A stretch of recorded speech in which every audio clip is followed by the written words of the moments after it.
Hello and welcome to the Without Judgment podcast, where we dive into how to connect with yourself and others in all the seasons of your life.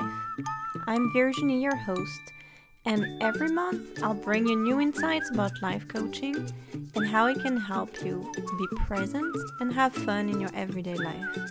I am a life coach on a mission to help working moms get rid of the guilt and overwhelm to get back to a lighter, happier version of themselves where they can shine and have fun. I want this podcast to help you take time for yourself and discover how to live the life you deserve.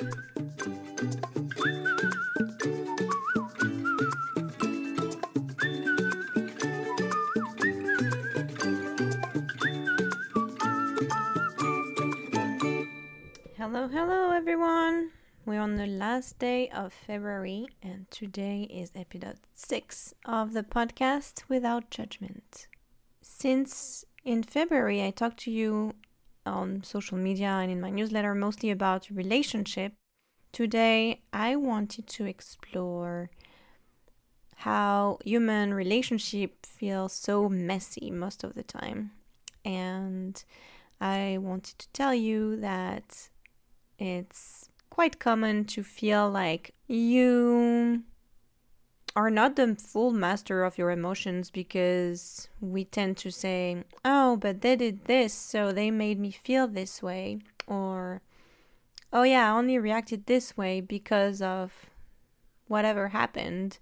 Or this person said that, so of course I overreacted because it triggered me in some way or another. And what I want to share today about relationship, as you probably saw if you follow me on Instagram or Facebook or LinkedIn, is to give you a couple of questions for you to explore the different relationships in your life. And I want to encourage you to first check in and almost take inventory of the different relationships you have in your life.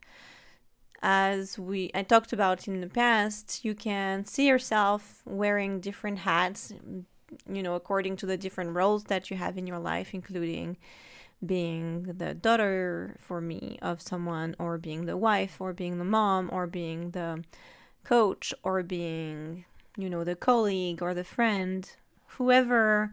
And then depending on all of those relationships, you can think of maybe one that has you questioning yourself or that makes you feel awkward or weird in a certain way. And I want to encourage you to see, or rather to think about, how often does this happen?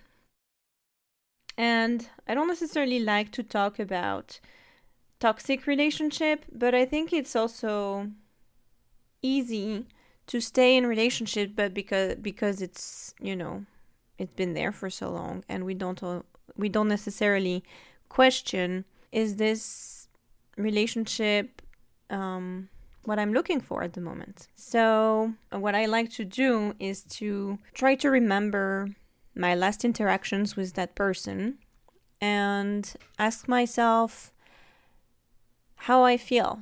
Like, how did I feel in the last interaction or in the last 3 interactions that I had with this person? And is that okay with me? Do I like how I felt? And if not, why not?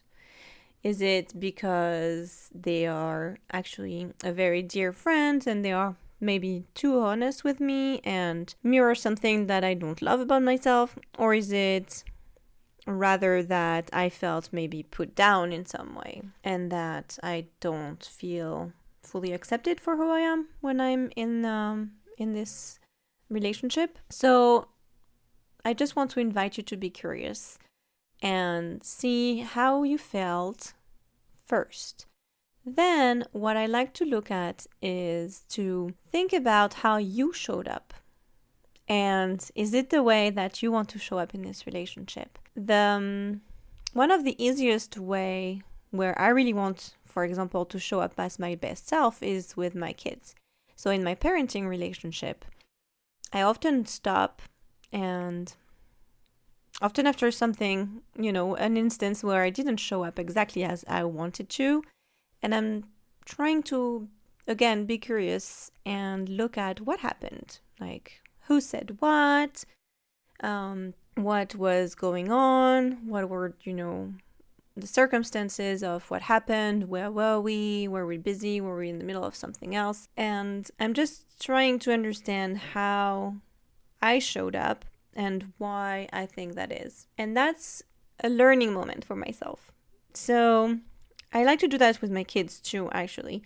When they don't behave in a way that makes them feel really good or proud of themselves, we try to role play after the fact when everybody is cooled off and think about, okay, so what happened? Who said what to whom? Or what do I think happened? Leaving it from my own perspective, and were my feeling hurt, in what way, and then once everybody feels heard, including you can do that with yourself. Just having a little self-compassion is always helpful, I find, and think about what kind of prevented me from showing up in the way that I wanted to. And do I even know how I wanted to show up? Like, is it okay for me to be angry when something happens? And if I do want to feel angry, not hungry, and if I do want to feel angry, in what way am I okay for that to show up? Maybe by just stating that I need a minute because what happened made me feel very angry, or what's not acceptable. So, for example, I'm not gonna hit anybody, or I don't think that, being violent in any way, saying something very mean that I would like to take back right after, would be helpful either for whatever solution, whatever circumstances. Another way, after you have been able to take that inventory of your different relationship, or just whichever ones are important to you and may feel either not very fulfilling in some way, or maybe where you feel you're not showing up as your best self at the moment. Another question that I like to ask myself about the relationship is how much of my resources am I investing? Because that can lead you to think about how much time do you spend in this relationship, and do you wish it was more? Do you think it's too much? And how much energy? Like, are you putting in enough effort if that relationship is really key in your life at the moment? Or do you think that you need to nurture another one at the moment, and maybe that will just ask of you to have better boundaries in others? That's also a good question to look at and to think of. If you found this interesting today and would like to dive deeper, I invite you to book a free 30-minute mini session with me on the website at without-judgment-coaching.com. Again, that's without-judgment-coaching.com. I can't wait to meet you. Talk to you next month. Bye.